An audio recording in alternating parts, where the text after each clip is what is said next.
Assalamualaikum warahmatullahi wabarakatuh.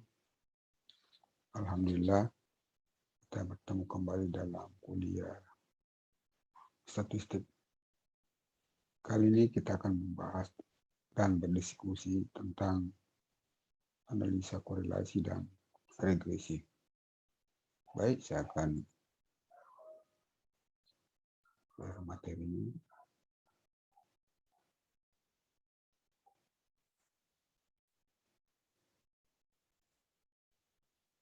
Jadi analisis korelasi dan regresi.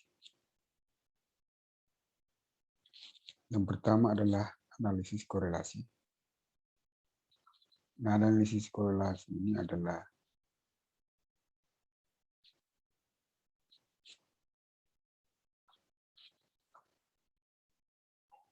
merupakan salah satu teknik statistik yang digunakan untuk menganalisa hubungan antara dua variabel atau lebih yang sifatnya kuantitatif, bahwa adanya perubahan sebuah variabel disebabkan atau akan diikuti dengan perubahan variabel lain.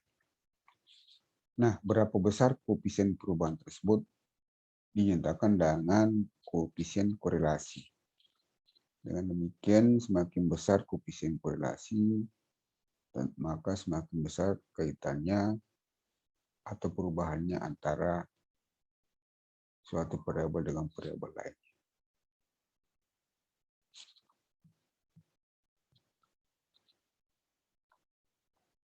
Nah, contoh misalnya, korelasi positif, hubungan antara harga dan penawaran. Ya. Hubungan antara harga dan penawaran yang berkorelasi positif. Kemudian yang kedua, hubungan antara jumlah pengunjung dengan jumlah penjualan. Kemudian hubungan antara jam belajar dan IPK. Ya. Jadi itu adalah korelasi positif. Di semakin banyak atau semakin besar jumlah yang belajar, maka IP-nya semakin tinggi. Ya. Kemudian ada juga yang contoh yang berkorelasi negatif, hubungan antara harga dengan penawaran. Jadi semakin tinggi harga, maka penawaran semakin rendah. Ya. Bisa juga hubungan antara jumlah pesaing dengan jumlah penjualan, hubungan antara jam bermain dengan IPK. Ya. Semakin banyak waktu kita atau jamnya bermain, maka harapan berarti IPK-nya semakin kecil. Ya. Contoh lagi yang kaitannya dengan korelasi antara pupuk dengan produksi, ya, produksi panen, ya, kemudian biaya iklan dengan hasil penjualan, berat badan dengan tekanan darah, pendapatan dengan konsumsi, investasi nasional dengan pendapatan nasional, dan seterusnya. Ya. Nah, kapan suatu variabel dikatakan saling berkorelasi? Jikalau variabel dikatakan saling berkorelasi jika perubahan suatu variabel diikuti dengan perubahan yang lain. Nah, contoh pada gambar ini, ya, di mana sumbu x-nya itu adalah variabelnya, kemudian variabel lain sumbunya semakin tinggi. Ini adalah variabel y-nya, x-nya, maka semakin tinggi, semakin tinggi. Ini adalah contoh. Nah, beberapa sifat penting dari konsep korelasi. Yang pertama adalah nilai korelasi berkisar antara -1 sampai 1. Ya. Jika X dan Y saling bebas, maka korelasinya akan nilai 0. Meskipun korelasi mengukur derajat hubungan, tetapi bukan alat uji kausal. Ya. Korelasi dalam populasi bisa disimbolkan dengan rho, ya. Sedangkan dalam sampel disimbolkan dengan R. Ukuran derajat hubungan disebut dengan koefisien korelasi. Korelasi berdasarkan arah hubungannya dapat dibedakan. Yang pertama adalah korelasi positif. Jika arahnya searah, ya. Jika korelasi negatif, jika arahnya hubungannya berlawanan. Korelasi nihil jika perubahan kadang searah tapi kadang berlawanan. Nah, ini adalah beberapa contoh gambar grafik yang menyatakan hubungan yang kemungkinan korelasi. Yang pertama ya, korelasi sempurna positif ya. Kemudian korelasi tinggi positif ya, korelasi rendah negatif. Kemudian yang gambar ini gambar tidak berkorelasi. Kemudian yang bawah ini korelasi rendah negatif, korelasi tinggi negatif, dan korelasi sempurna negatif ya. Nah, koefisien korelasi akan selalu sebesar dengan -1 sampai dengan +1 ya. Nah, digunakan untuk menentukan koefisien atau korelasi produk momen. Digunakan untuk menentukan besarnya koefisien korelasi jika dalam digunakan berskala interval atau rasio. Dengan rumus adalah R-nya sama dengan AR XY sama dengan ya ini tuh. Kemudian berikutnya kita akan membahas tentang analisis regresi. Apa itu analisis regresi? Adalah analisis statistik yang memanfaatkan hubungan antara dua atau lebih perubahan kuantitatif sehingga salah satu perubahan dapat diramalkan dari sebuah perubahan lainnya. Apa bedanya dengan korelasi? Nah, kita lihat di sini bahwa korelasi itu adalah menyatakan arahnya daripada hubungan. Nah, ini adalah hubungan variabel kontinu.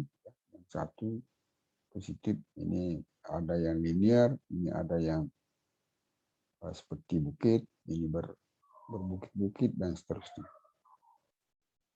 Nah, dan sebut korelasi negatif tadi itulah negatif, positif ya, minus zero. Nah, korelasi person tadi sudah kita jelaskan, R-nya adalah S bagi ini tambah ini di strong ya. Kalau positif negatif strong dan negatif. Nah, ini adalah beberapa contoh.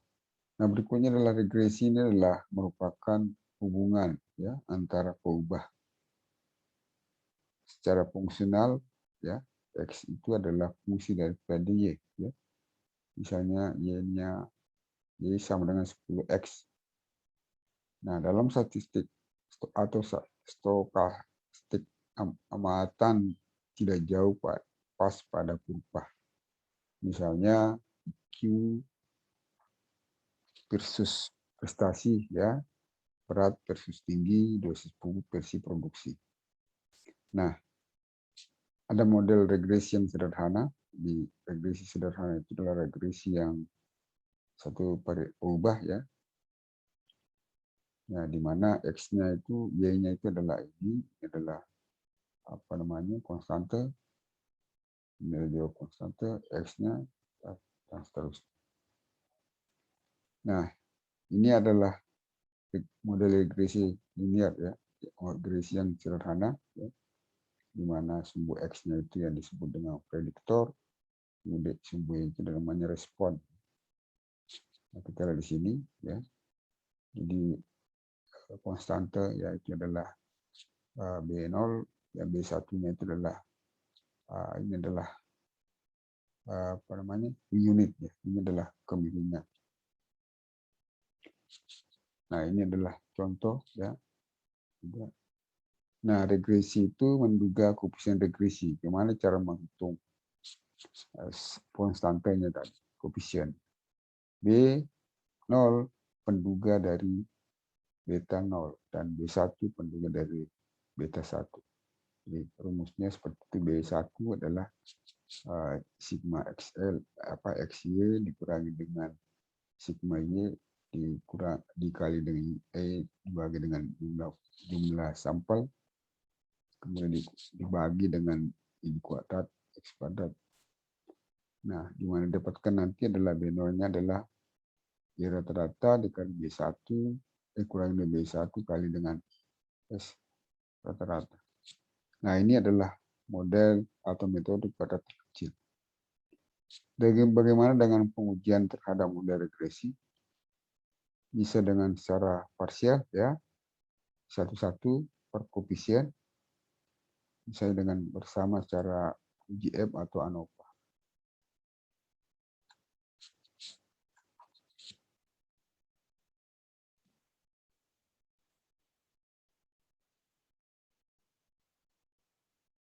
Nah, contoh adalah data di dalam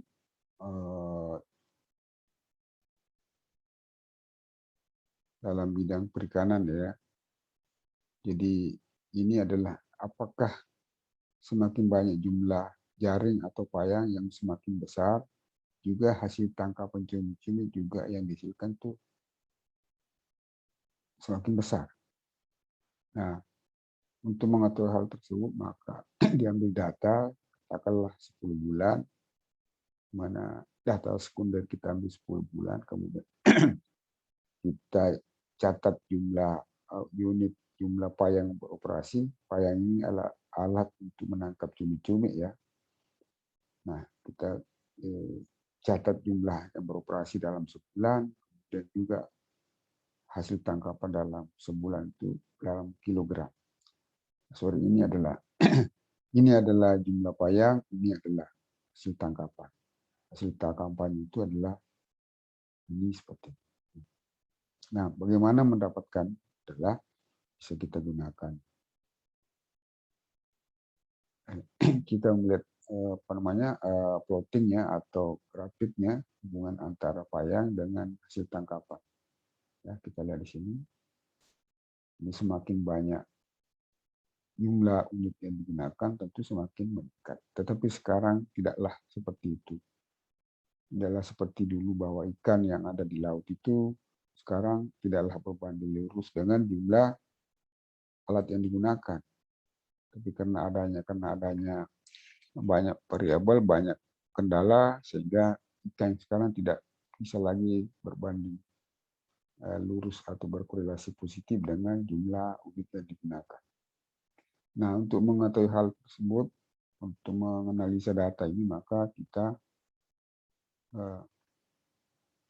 gunakan SPSS, ya. Kita gunakan SPSS, dan kita ini adalah ANOVA, ya. Ini adalah ANOVA, kemudian ini adalah koefisien. Jadi koefisien itu adalah B1 B0-nya 3,81,9, ya, kemudian B0 B1-nya adalah 5,3 sekian. Nah, ini persamaan tadi regresi tadi bisa kita lakukan dengan menggunakan Excel, ya. Jadi kita secara otomatis bisa kita peroleh dengan memplotkan sumbu X dan Y, kemudian diberi tren, ya, diberikan tren sehingga diperoleh linear. Kita lihat di sini R-nya adalah korelasinya adalah 0,9. Nah, analisa regresi tadi sudah bisa dibedakan, bisa diuji berdasarkan secara parsial, ya, maupun secara bersama. Nah, hipotesisnya adalah H0-nya adalah B1 sama dengan 0 atau B1 tidak sama dengan 0, ya. Jadi kita uji apakah 0 apa tidak, ya.